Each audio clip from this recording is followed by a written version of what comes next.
On s'est tous déjà demandé comment ça dépensait un millionnaire. On a posé les questions croustillantes à Luc Poirier.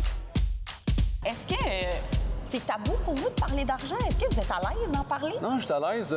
D'ailleurs, je suis un des seuls qui est à l'aise d'en parler au Québec. Est-ce que vous regardez encore ce que vous dépensez à chaque mois? Est-ce que vous faites un budget? Non, je fais pas de budget. Je regarde pas qu'est-ce que je dépense, mais je dépense. Savez-vous combien vous dépensez par À mois? peu près 1 million par mois. À peu près. Quand même, hein?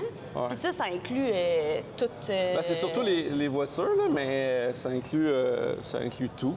C'est juste ce mois-ci, ma carte de crédit, c'est 9. Je suis rendu, le mois, il commence. Ben non, le mois passé, j'étais à 900 000 sur ma carte de crédit. Wow! Oui, ça va bien. Avez-vous encore des dettes? Tu sais, les autos, ça... Ah oui, j'ai des dettes. Oui. Je vis bien avec les dettes. Donc, j'ai des dettes, mais j'ai pas beaucoup de dettes par rapport à ce que je vaux. Fait que tout est relatif, tu sais. Si tu as des dettes, mettons, à 90 de ce que tu vaux, là, ça va mal. Mais Ouais. tu sais, dans mon cas, j'ai peut-être des dettes de 5 de ce que je vaux. Fait que c'est pas beaucoup, là. Puis vous valez combien? Ben, ça dépend comment on calcule les terrains. Ma grande richesse, c'est mes terrains. Fait que ça dépend de l'évaluation qu'on donne au terrain. OK.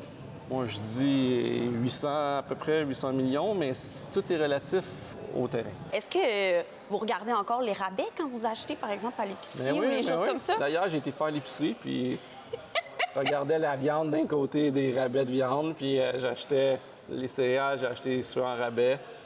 Mais la plupart des gens qui ont des sous, ben c'est pas pour rien. Ils font attention à ce qu'ils achètent.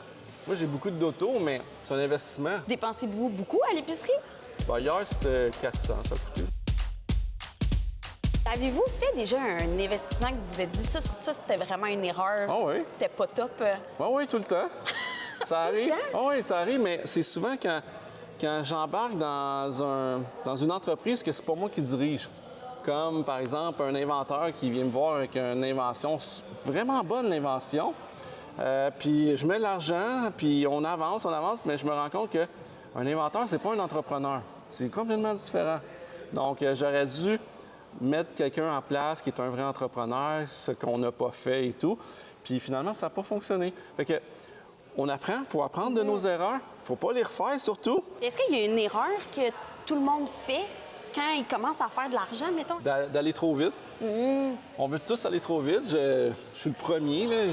J'ai toujours voulu aller trop vite. J'ai été trop vite, j'ai fait des erreurs.